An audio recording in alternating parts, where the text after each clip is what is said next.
கிறிஸ்துவுக்குள் பிரியமான அன்பர்களே, நண்பர்களே, உங்கள் யாவரையும் நமது ஆத்ம சிநேகிதரும் ஆத்ம நண்பரும் ஆத்ம மீட்பரும் ஆத்ம மணவாளனுமாய் இருக்கிற இயேசு கிறிஸ்துவின் இனிய நாமத்தில் நான் உங்களை வாழ்த்தி வரவேற்கிறேன். ஒரு வேத வல்லுனர் இவ்வாறு கூறுகிறார்: நமக்கு கண் பார்வை இருக்கும் வரை நாம் வேதத்தை படித்து மனப்பாடம் செய்ய வேண்டும். காது ஆற்றல் இருக்கும் வரை, அதாவது காது கேட்கும் வரை நாம் வேத வசனங்களை கேட்டுக்கொண்டே இருக்க வேண்டும். இயேசு கிறிஸ்து கூறினார், காதுள்ளவன் கேட்க கடவன் என்று கூறினார். நமக்கு செவியில் மட்டும் ஆற்றல் இல்லை, பேச்சாற்றலும் இருக்கின்றது. பேச்சாற்றல் இருக்கும் வரை நாம் இயேசு கிறிஸ்துவின் சுவிசேஷத்தை மற்றவர்களுக்கு சொல்லிக்கொண்டே இருக்க வேண்டும். நமது முழங்கால் இருக்கும் வரை நாம் முழங்கால் படியிட்டு ஜெபித்து தேவனுடைய வல்லமையை பெற்றுக்கொள்ள வேண்டும். நமது ஜீவன் இருக்கும் வரை கிறிஸ்து ஒருவருக்கே ஆராதனை செய்து அவருக்கே நாம் ஊழியம் செய்ய வேண்டும். வேதம் கூறுகிறது, ஞானவான்களுக்கு தேவன் ஞானத்தை கொடுக்கிறார், அறிவு உள்ளவர்களுக்கு அறிவை கொடுக்கிறார். இப்பொழுதும் நம் தேவனாகிய கர்த்தர் நமக்கு ஞானத்தையும் அறிவையும் பரிசுத்தாவியும் கொடுத்து வேதத்தின் மகத்துவங்களையும் அதிசயங்களையும் நாம் காணும் வண்ணம் நமது இருதயத்தை திறந்து கொடுக்க வந்திருக்கிறார். இன்று வேத ஆராய்ச்சியாக நான் எடுத்துக்கொண்ட கொஸ்டின் ஒரு வினாவாகும்.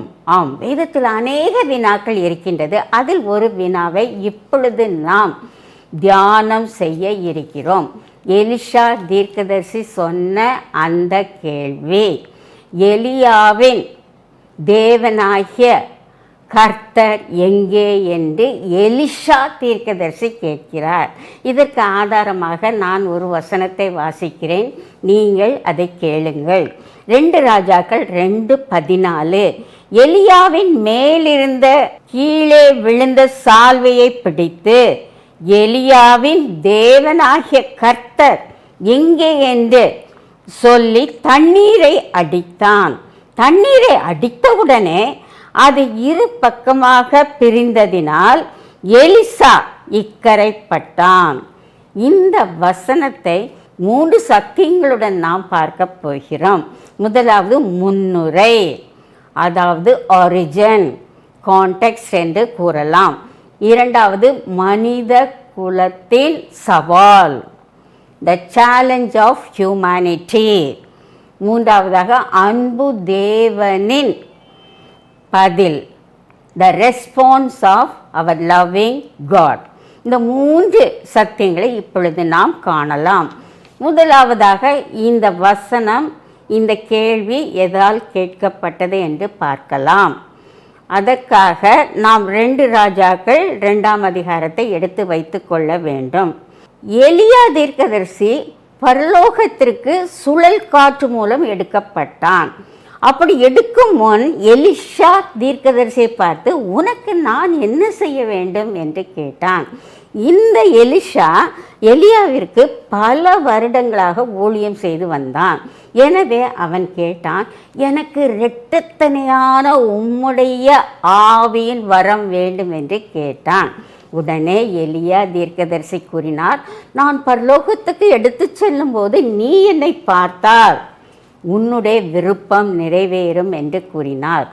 அதன்படியே எலியா தீர்க்கதரிசி சுழல் காற்றில் பரலோகத்துக்கு எடுத்துக்கொள்ளப்பட்டான். எலிஷா கீழே இருந்து பார்த்தான்.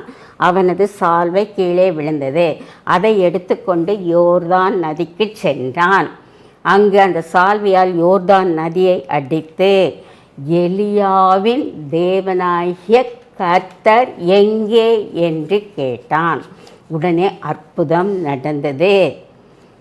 யோர்தான் நதி இரண்டாக பிரிந்தது. அவன் அதன் வழியாக சென்றான். நம் வாழ்க்கையிலும் அநேக பிரச்சனைகள் வரலாம், சவால்கள் வரலாம். காலையிலிருந்து இரவு வரை பிரச்சனைக்கு மேல் பிரச்சனை வரலாம். பிள்ளைகள் மூலம் பிரச்சனை, நம்முடைய வருமானத்தில் பிரச்சனை, கடன் பிரச்சனை, வியாதி பிரச்சனை, இப்படி பிரச்சனை வந்து கொண்டே இருக்கும் பொழுது நாம் கலங்கக்கூடாது, நாம் திகைக்கக்கூடாது, நாம் அந்த பிரச்சனையை விட்டு வெளியே ஓடிவிடக்கூடாது. விசுவாசத்தில் உறுதியாக இருக்க வேண்டும். என் தேவன், எலியாவின் தேவன் எனக்கு இந்த பிரச்சனையிலிருந்து விடுதலை கொடுப்பார் என்று சொல்லிக்கொண்டு நாம் தைரியமாக முன்னேறி செல்ல வேண்டும். அப்பொழுது யோர்தான் போன்ற நதி நம் முன்னாக ஒரு பெரிய பிரச்சனையாக வந்தாலும் அதை ஒன்றில்லாமல் நம் தேவன் மாற்றி கொடுக்க வல்லவராய் இருக்கிறார். இந்த வசனத்திலிருந்து நாம் பல காரியங்களை கற்றுக்கொள்கிறோம், பல சத்தியங்களை கற்றுக்கொள்கிறோம். இது நமக்கு கற்பித்து கொடுக்கும் ஒரு பாடமாக இருக்கின்றது. முதலாவதாக நாம் என்ன பாடத்தை கற்றுக்கொள்கிறோம்? அதாவது இந்த இன்சிடெண்ட், இப்பொழுது நான் கூறின இந்த முன்னுரை என்ன கூறுகிறது என்றால், இது ஒரு game, passing the torch. Yes, கிரேக்க நாட்டில் ஒரு விளையாட்டு விளையாடுவார்கள், பாசிங் த டார்ச். அதாவது ஒருவர் மற்றவருக்கு டார்ச்சை கொடுத்து பாஸ் கொண்டு போவார்கள். அதே போல் ஊழியத்திலும் ஒரு ஊழியக்காரர் மற்ற ஊழியக்காரருக்கு தனது ஊழியத்தின் டார்ச்சை பாஸ் பண்ணி கொண்டே இருப்பார். இதை நாம் வேதத்தில் பல உதாரணத்துடன் நாம் பார்க்கக்கூடும். அதாவது மோசேயை எடுத்துக்கொள்ளுங்கள். மோசே இறக்கும் முன் தன்னுடைய அந்த லீடர்ஷிப் டார்ச்சை யோசுவாவுக்கு கொடுத்தார். இயேசு கிறிஸ்து பரலோகம் ஏறும் முன் தன்னுடைய ஊழியத்தை 12 சீஷர்களுக்கு டார்ச்சாக கொடுத்தார், ஒளியாக கொடுத்தார். பவுல் தன்னுடைய ஊழியத்தை தீமோத்தேவுக்கு கொடுத்தார். அதே போல எலியா தீர்க்கதரிசி தன்னுடைய தீர்க்க தரிசன டார்ச்சை எலிஷாவுக்கு கொடுத்தார். இது முதல் பாடம், நாம் கற்றுக்கொள்ள வேண்டும். இன்றும் சபைகளில் சீனியர் பாஸ்டர்ஸ் ரிட்டையர்ட் ஆகும் பொழுது ஜூனியர் பாஸ்டர்ஸ்க்கு தங்களுடைய ஊழியத்தை கொடுத்து கொண்டு இருக்கிறார். மற்றும் நம் தேவனாகிய கர்த்தர் ஊழியம் செய்ய வரும் பொழுது ஒரு மனிதன் மூலம் ஊழியத்தை செய்ய மாட்டார். ஏ போனால் பி வந்து விடுவார், பி போனால் சி வந்து விடுவார். தேவன் அதற்காக எல்லாவற்றையும் நன்றாகவே செய்து கொடுப்பார். அவருடைய ஊழியம் தடைப்படாமல் நடைபெறும். எந்த ஊழியனும் பரலோகத்தில் நித்திய வாழ்வுக்குள் நுழையும் முன் அங்கு தேவன் மற்றவர் ஊழியரை தயார்படுத்தி வைப்பார். எனவே ஒரு பொழுதும் ஒரு காலம் ஊழியம் தடைப்படாமல் இருக்கும். இப்பொழுதும் எலிசா மாதிரி நமக்கும் யோர்தான் போன்ற சவால் வரலாம். நம்முடைய வியாதி ஒரு சவாலாக இருக்கலாம், நம்முடைய பணக்கஷ்டம் ஒரு சவாலாக இருக்கலாம், நம் பிள்ளைகள் மூலம் பல சவால்கள் வரலாம், நம் பிள்ளைகளுக்கு திருமணம் நடைபெறாமல் இருப்பது ஒரு சவாலாக இருக்கலாம். இப்படி பல சவால்கள் நாம் எதிர்கொள்ளக்கூடியவர்களாக இருக்கிறோம். ஒன்றை மட்டும் நினைவில் வைத்து கொள்ளுங்கள், ஜெயம் கொடுப்பவர் நமது தேவன் எலியாவின் தேவனாக இருக்கிறார். எனவே நாம் விசுவாசத்தை விடாமல் காத்து கொண்டு நமக்கு முன்பாக வரும் அந்த பிரச்சனைகளை நாம் எலியாவின் தேவனாகிய, நான் என்ன சொல்வேன், விஜயாவின் தேவனாகிய இயேசு கிறிஸ்துவிடம் சொல்லுவேன் என்று கூறுவேன். அதே போல் நீங்களும் கூற வேண்டும். உங்கள் பெயரை சொல்லிக்கொள்ளுங்கள். அவர் இயேசு கிறிஸ்து எலியாவுக்கு மட்டும் தேவன் அல்ல, நமக்கும் தேவன். விஜயாவின் தேவன் எங்கே என்று நான் கேட்பேன். அப்பொழுது என்னுடைய பிரச்சனை அதற்கு முடிவை கொடுக்கக்கூடியதாக இருக்கும். மற்றும் ஒரு உதாரணத்தை உங்களுக்கு நான் கூட விரும்புகிறேன். நாம் நம் தேவனிடத்தில் கேள்விகள் கேட்கலாம், ஆனால் பணிவுடனும் கீழ்ப்படிதலுடன் கேட்கலாம். நாம் தேவனை சவால் விடலாம். எங்கே எலியாவின் தேவன் எங்கே என்று சவால் விடலாம். பணிவுடனும் கீழ்ப்படிதலுடனும் சொல்ல வேண்டும். சவால் விடக்கூடாது. அவருக்கு விரோதமாக நாம் வினாக்களை எழுப்பக்கூடாது. ஒரு நாத்திகன் ஒருவன் இருந்தான். அவன் ஒரு குஸ்தி போடுகிற வீரனாக இருந்தான். அவன் கிறிஸ்தவர்களை பார்த்து, உங்கள் இயேசு கிறிஸ்து உயிருள்ளவரா? என் முன் வர சொல்லுங்கள், என்னோடு குஸ்தி போட்டு வெற்றி பெற செய்யுங்கள் என்று மிக அவதூறாக பேசினான். கர்த்தர் தம்மை பரியாசம் பண்ண ஒட்டார். நடந்தது என்ன? ஒரு வண்டு அவனுடைய தலையை சுற்றி சுற்றி வந்தது. அதனுடைய ஒரு பாய்சனஸ் கொடுக்க வைத்து அவனுடைய நெத்தியில் கொட்டி விட்டு சென்றது. 5 நிமிடங்களில் அவன் மயங்கி கீழே விழுந்தான். 1 மணி நேரத்தில் மரித்து போனான். என்ன தெரிகிறது? நாம் தேவனை கேள்வி கேட்கும் பொழுது பணிவுடன் கேட்க வேண்டும்.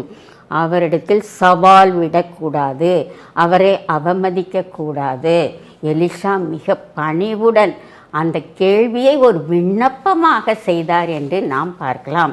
2வது பிப்ளிக்கல் அவுட்லைன் என்னவென்றால், மனித குலத்தின் சவால்.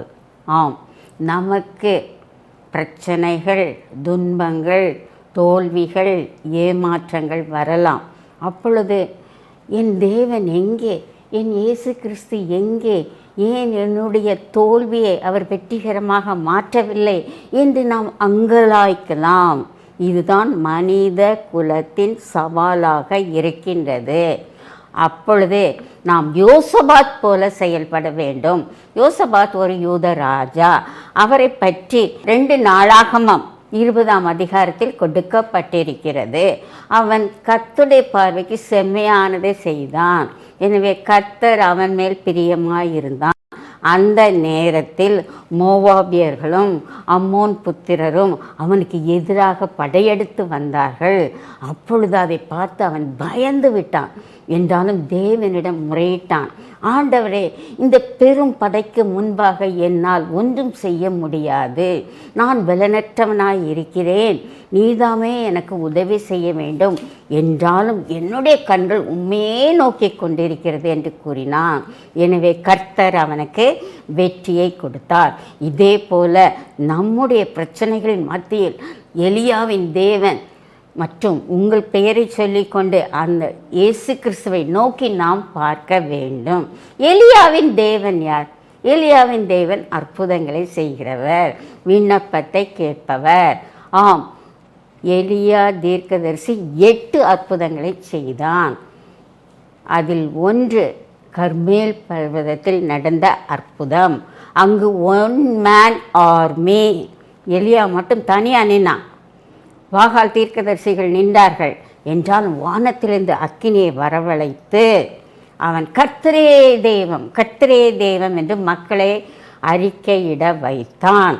அதுவும் இல்லாமல் மழை பெய்யாதபடி 3.5 வருஷம் வானத்தின் கதவுகளை அடைத்தான் எலியா தீர்க்கதரிசி. மேலும் மழை வரும்படி உத்தரவு கொடுத்தவுடன் அங்கு மழை பெய்தது. ஒரு விதவையின் மகனை உயிரோடு எழுப்பினார். ஆம், இது மிக முக்கியமானதொன்றாகும். இதைத்தான் 1 ராஜாக்கள் 17:22 இவ்வாறு கூறப்பட்டிருக்கிறது. கர்த்தர் எலியாவின் சத்தத்தை கேட்டார். கர்த்தர் எலியாவின் சத்தத்தை கேட்டார். பிள்ளையின் ஆத்துமா அவனுக்குள் திரும்பி வந்தது. அவன் பிழைத்தான். உயிரோடு எழுப்புதல் தேவனுடைய வல்லமையால். கர்த்தர் நம்முடைய விண்ணப்பத்தை கேட்பதின் மூலம் நாம் பல அரிய பெரிய காரியங்களை செய்யலாம். இன்னும் இயேசு கிறிஸ்து நம் மத்தியில் நம் ஆவி, ஆத்மா, சரீரத்தை உயிர்ப்பிக்கக்கூடியவராக இருக்கிறார். எனவே எலியா தீர்க்கதரிசி போல் நாம் விண்ணப்பம் பண்ணிக்கொண்டே இருக்க வேண்டும். அவர் நம் ஜெபத்தை கேட்பவர், நமக்கு ஜெபத்துக்கு பதிலளிப்பவர், விண்ணப்பத்தை கேட்பவராக இருக்கிறார். ஒரு குவாய்ட் இன்ட்ரெஸ்டிங் ஃபேக்டை உங்களுக்கு நான் சொல்ல போகிறேன். அதாவது பழைய ஏற்பாட்டில் 2 மனிதர்கள் எக்ஸ்ட்ராடினரி, எக்ஸென்ட்ரிக்காக இருந்தார்கள். தேவனுடைய வல்லமை முழுவதுமாக செயல்பட்டது. அவர்கள் இருவர் மோசேயும் எலியா தீர்க்கதரிசியும். அதனால்தான் இயேசு கிறிஸ்து மறுரூபமாகும்போது மோசேயும் எலியா தீர்க்கதரிசியும் மறுரூப மலையில் தோன்றினார்கள், இயேசுவோடு பேசினார்கள் என்று நாம் பார்க்கிறோம். நாம் தேவனிடத்தில் கேள்வி கேட்கலாம் என்று நீங்கள் கேட்கலாம். அஃப்கோர்ஸ் கேள்வி கேட்கலாம். பார்வோனை போல ஆணவத்துடன் கேட்கக்கூடாது. பார்வன் என்ன சொன்னான்? ஜெகோவா காட் என்று நீங்கள் கூறும் உங்கள் தேவனுடைய சத்தத்தை நான் எதற்கு கேட்க வேண்டும்? நான் ஜெகோவாவை அறியேன் என்று கூறினான். அப்படி ஆணவத்துடன் கேட்கக்கூடாது. மோசேயை போல பணிவுடன் கேட்க வேண்டும். சத்தியத்தை அறிவதற்காக கேட்க வேண்டும். மோசே ஒரு சிறு பிள்ளை போல என்ன சொன்னான்? Lord, what is your name என்று கேட்கிறான். உம்முடைய பெயர் என்ன? உம்முடைய நாமம் என்ன என்று கேட்கிறான். நான் இஸ்ரவேல் ஜனங்களுக்கு சொல்ல வேண்டும், உம்முடைய நாமத்தை எனக்கு சொல்லும் என்று கேட்டான். அவன் கேட்டவுடன் அந்த கேள்விக்கு அவர் பதிலளித்தார். நான் இருக்கிறவராகவே இருக்கிறேன் என்று கூறினார். யோபுவைப் போல நாம் விசுவாசத்தில் ஆழமாக இருக்க வேண்டுமென்றால் நாம் தேவனிடத்தில் கேள்வியை கேட்கலாம். யோபு அநேக கேள்விகளை கேட்டான். நீங்கள் யோபு புஸ்தகத்தை வாசித்து பாருங்கள். ஒரு கேள்வியை சொல்கிறேன்.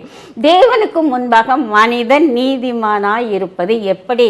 Highly impossible. இயேசு கிறிஸ்து இல்லாமல் நாம் நீதிமான்களாக்க முடியாது. யோபு கேட்ட கேள்வி கரெக்ட் கேள்வி. விசுவாசத்தை வர்த்திக்கக்கூடிய கேள்விகளை நாம் இயேசுவிடம் கேட்கலாம். பவுலை போல தேவனுடைய சித்தத்தை அறிவதற்கு நாம் கேள்வி கேட்கலாம். பவுல் தமஸ்கோ வீதியில் என்ன கேட்டான்? ஆண்டவரே, நீர் யார் என்று கேட்டான். நீ துன்பப்படுத்துகிற இயேசு நான் என்று கூறினான். ஒன்றில் நினைவில் வைத்து கொள்ளுங்கள், எலியாவுக்கு ஒரு வல்லமையும் கிடையாது, எலிசாவுக்கு ஒரு வல்லமையும் கிடையாது, சால்வைக்கு ஒரு வல்லமையும் கிடையாது. வல்லமை எலியாவின் தேவனிடத்தில் இருக்கின்றது. தேவன் ஒருவருக்கே வல்லமை உள்ளது. சங்கீதம் 42:11 பார்க்கிறோம். தேவன் ஒரு தரம் விளம்பினார், 2 தரம் கேட்டிருக்கிறோம். வல்லமை தேவனுடையது. ஸோ எலியா தான் பெருசுன்னு நினச்சிடாதீங்க. எலியாவின் தேவன் அவர் ஒருவருக்கே வல்லமை இருக்கின்றது. இப்பொழுதும் வல்லமையுடன் நம் மத்தியில் இருக்கிறார், அசைவாடிக்கொண்டு இருக்கின்றார். சால்வை இல்லை, சால்வைக்கு பதிலாக பரிசுத்த ஆவியானவர் என்ற ஒரு சால்வை நமக்கு இருக்கின்றது. அந்த சால்வை வல்லமை உடையதாக இருக்கின்றது. பரிசுத்த ஆவியானவர் என்ற சால்வையை நாம் போர்த்தி கொண்டு செங்கடலை வற்றி போக பண்ணலாம், யோர்தானை 2ஆக பிரிக்கலாம், எரிகோ மதிலை இடித்து தள்ளக்கூடியவர்களாக இருக்கிறோம். நம் தேவன் ஜீவனுள்ள தேவன். எல்ஷடாய் என்பது அவரது நாமம். அவர் நமக்கு ராஜாவாக இருக்கின்றார். எனவே நாம் தேட வேண்டியது ஒரே ஒருவர் தான், அவர் இயேசு கிறிஸ்து மட்டும்தான். அவரிடத்தில்தான் வல்லமை இருக்கின்றது. ஆபத்து காலத்தில் அவரிடத்தில் ஓடி போக வேண்டும். ஆபத்திலே இக்கட்டிலே என்னை நோக்கி கூப்பிடு, நான் உன்னை விடுவிப்பேன், நீ என்னை மகிமைப்படுத்துவாய் என்று கூறுகிறார். ஏனென்றால் நாம் யாவரும் சிறுமையும் எளிமையுமானவர்கள். நமக்கு துணை ஒரே ஒருவர் இயேசு கிறிஸ்து. நம்ம இக்கட்டிலிருந்து விடுப்பவர் இயேசு கிறிஸ்துவாக இருக்கின்றார். ஆம், இப்பொழுது நாம் பார்க்கலாம். ஒரு நல்ல ஒரு உண்மையில் நடந்த சம்பவத்தை உங்கள் முன் வைக்க விரும்புகிறேன். அதாவது 2வது உலக மகா யுத்தம். அமெரிக்கர்கள் ஜப்பான் மீது குண்டு போட்டார்கள். மரண ஓலம், சடலங்கள் நிரம்பி வழிந்தது. அதை நிறுத்துவதற்காக அமெரிக்கன் கவர்மெண்ட் அமெரிக்கன் சோல்ஜர்ஸ்கிட்ட கடைசியாக ஒரு கமாண்ட் கொடுத்தார்கள். என்ன கமாண்ட் தெரியுமா? 1 ஸ்டெப் ஃபார்வர்ட், ஒரு அடி எடுத்து ஜப்பானை உளவு பாருங்கள் என்று கூறினார்கள். 12 பேர் தங்கள் உயிரை அர்ப்பணித்து உளவு பார்த்து அந்த போரை நிறுத்தினார்கள். அவர்களை அரசாங்கம் கௌரவித்தது. அவர்களின் தலைவர் ஜார்ஜ் என்பவர். அவர் உலக மகா யுத்தம் முடிந்த பின் அவர் ஒரு சுவிசேஷகராக உலகமெங்கும் போய் சுவிசேஷத்தை பிரசித்திப்படுத்தினார். அவர் என்ன கூறினார்? I can be fired for Jesus Christ. இயேசுவுக்காக நான் மரிக்கிறேன் என்று கூறினார். I will not retire for my evangelical work. நான் ரிட்டையர்டே ஆக மாட்டேன், இயேசுவுக்காக இருப்பேன்.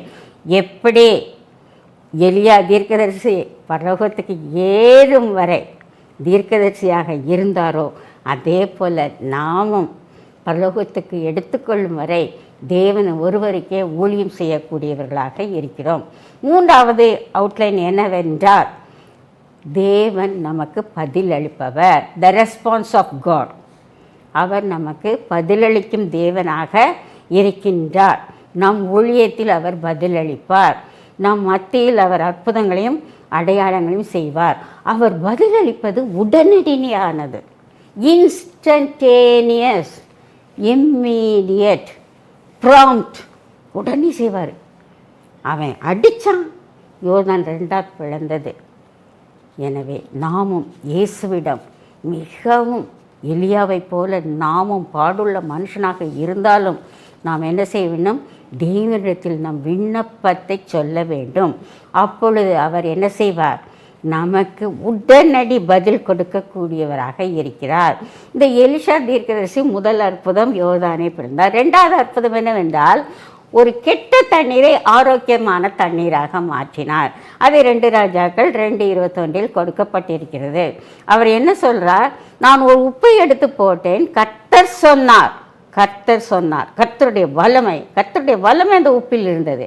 உப்பை எடுத்து அந்த கெட்ட தண்ணியில் போட்டேன், அது ஆரோக்கியமான தண்ணியாக மாறிவிட்டது என்று கூறுகிறார். ஆம், நம் வாழ்க்கையில் அற்புதம் நடைபெற வேண்டுமா? அடையாளம் வேண்டுமா? உடனடியாக என்ன செய்ய வேண்டும்? இயேசுவை நோக்கி ஜெபிக்க வேண்டும். இயேசுவை நோக்கி அபயமுடைய வேண்டும். அவர் நம் துக்கத்தை சந்தோஷமாக மாற்றுவார். நம் கண்ணீரை ஆனந்த களிப்பாக மாற்றுவார். நம் புலம்பலை துதியாக மாற்றுவார். நாம் இருளின் பள்ளத்தாக்கில் நடந்து கொண்டு இருந்தாலும் நமக்கு ஒளியின் ஒரு அருமையான வாழ்வை நமக்கு கொடுக்க வல்லவராய் இருக்கிறார். நமக்கு கட்டுகள் இருக்கலாம். பிசாசானவன் நம்மை பாவம், சாபம், பில்லிசூனிய கட்டுகளில் கட்டி வைத்திருக்கலாம். கவலைப்பட வேண்டாம். எலியாவின் தேவனே, என் தேவனே, எனக்கு உரியவரே, இறங்கும் ஐயா, இறங்கும் ஐயா என்று அவரிடம் கதற வேண்டும். நம் வழியை கர்த்தருக்கு ஒப்புவிக்க வேண்டும். தீர்க்கதரிசிகள் இருவரும் அதைத்தான் செய்தார்கள். தங்கள் வழிகளை கர்த்தருக்கு ஒப்புவித்தார்கள். வசனம் கூறுகிறது, சங்கீதம் 37:5 மிக அழகாக கூறுகிறது, உன் வழியை கர்த்தருக்கு ஒப்புவித்து அவர் மேல் நம்பிக்கையாயிரு, அவரே காரியத்தை வாய்க்க பண்ணுவார். நமக்கு அநேக காரியங்கள் நடைபெற வேண்டும். வீடு கட்ட வேண்டும், பிள்ளைகளுக்கு படிப்பு தேவையாக இருக்கின்றது, திருமண காரியங்கள், இப்படிப்பட்ட காரியங்கள் வாய்க்க வேண்டுமென்றால் நம்முடைய வழியை கர்த்தரிடத்தில் கொடுத்து விட வேண்டும். நம்முடைய பாரத்தை அவர் மீது வைத்து விட வேண்டும். அவர் நம்மை ஆதரிப்பவராக இருக்கின்றார். எலியாவின் தேவன் எங்கே என்று கேட்பவர்கள் இன்றும் கேட்டுக்கொண்டிருக்கிறார்கள். நமக்கு துன்பங்கள் வரும்பொழுது உன் தேவன் எங்கே என்று கேட்கிறார்கள். நாம் என்ன சொல்ல வேண்டும்? நான் இயேசுவுக்குள் ஒரு நல்ல போர்ச்சேவனாக இருந்து அவருக்காக உழைக்கும் ஒரு தீர்க்கதரிசியாக இருப்பேன், ஒரு இவாஞ்சலிஸ்டாக இருப்பேன், ஒரு அப்போஸ்தலனாக இருப்பேன், ஒரு சீஷனாக இருப்பேன் என்று நாம் சொல்லி முன்னேறி கொண்டே போக வேண்டும். எலியாவின் தேவன் நம்மோடு கூட இருக்கிறார். அவர் நம் வீட்டில் இருக்கிறார், நம் சபையில் இருக்கிறார், நம்முடைய ஊழிய பாதையில் இருக்கிறார், நம்முடைய தேசத்தில் இருக்கிறார். இவ்வுலகமெங்கும் நம் தேவனாகிய கர்த்தர் இருக்கிறார். நாம் இப்படித்தான் ஜெபிக்க வேண்டும். எனக்கு பரிசுத்த ஆவி வேண்டும், பரிசுத்த ஆவியின் அபிஷேகம் வேண்டும், இரட்டிப்பான பரிசுத்த ஆவி வேண்டும், பரிசுத்த ஆவியின் சால்வை எனக்கு வேண்டும் என்று தினம் ஜெபிக்க வேண்டும். நாம் ஜெபிக்கும் பொழுது நாம் நம்முடைய வாழ்க்கையில் வெற்றிகரமான வாழ்க்கையை வாழ்கிறவர்களாக இருக்கிறோம்.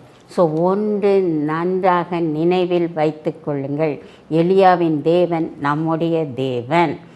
நாம் சவாலை ஏற்றுக்கொள்ள வேண்டும். இயேசு கிறிஸ்துவின் நாமத்தினால் வல்லமையினால், பரிசுத்தாவின் நாமத்தினால், வல்லமையினால் இயேசு கிறிஸ்துவின் வெற்றி நமக்குரியதே என்று கூறி அதை நாம் எடுத்துக்கொள்ளக்கூடியவர்களாக இருக்கிறோம். கர்த்தர் தாமே இந்த வசனங்களை ஆசீர்வதிப்பாராக. கிறிஸ்துவுக்குள் பிரியமானவர்களே, சத்திய வசனங்களை கேட்டோம். ஆம், இப்பொழுது ஜெபிக்கும் நேரம். ஜெபமே ஜெயம். Prayer is a channel through which enormous power can flow. இப்பொழுது தேவனுடைய வல்லமை ஜெபத்தின் மூலம் நமக்குள் வரப்போகிறது. கண்களை மூடி ஜெபிப்போம். எல்ஷடா என்ற நாமம் கொண்ட எங்கள் அன்பின் தேவனே, நீர் எங்களுக்காக இருப்பு தாழ்பாள்களை உடைத்து வெண்கல கதவுகளை முறித்து எங்களுக்கு புதைகளையும் பொக்கிஷங்களையும் கொடுக்க வல்லவராய் இருக்கிறீர் கர்த்தாவே. ஆம் கர்த்தாவே, நாங்கள் உம்மையே நம்பி இருக்கிறோம்.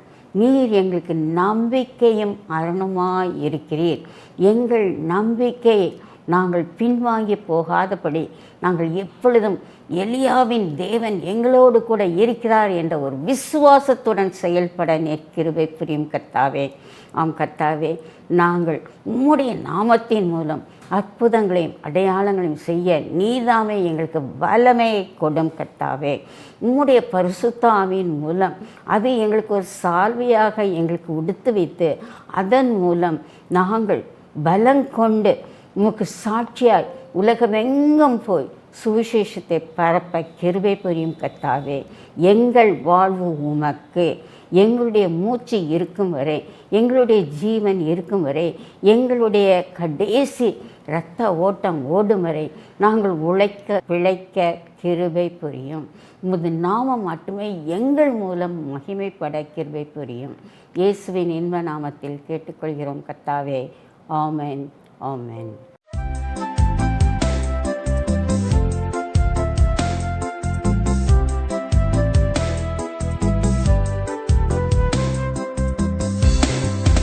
கர்த்தரை நம்பியே ஜீவிப்போம், கவலை கஷ்டங்கள் தீர்ந்திடும், கைவிடா காத்திடும் பரமனின் கரங்களை நாம் பற்றிக் கொள்வோம்.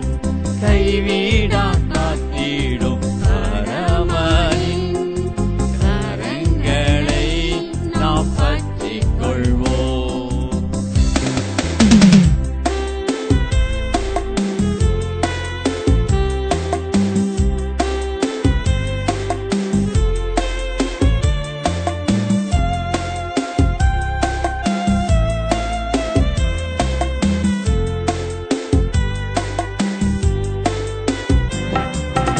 உண்மை வழி நடந்திடும் உத்தமனுக்கென்றும் கர்த்தர் துணை. உண்மை வழி நடந்திடும் உத்தமனுக்கென்றும் கர்த்தர் துணை. கண்கள் அவன் மீது வைத்திடுவார், கருத்தாய் காத்திடுவார். கண்களவன் மீது வைத்திடுவார், கருத்தாய் காத்திடுவார். கர்த்தரை நம்பியே ஜீவிப்போம், கவலை கஷ்டங்கள் தீர்ந்திடும், கைவிடா காத்திடும் பரமனின் கரங்களை நாம் பற்றிக் கொள்வோம்.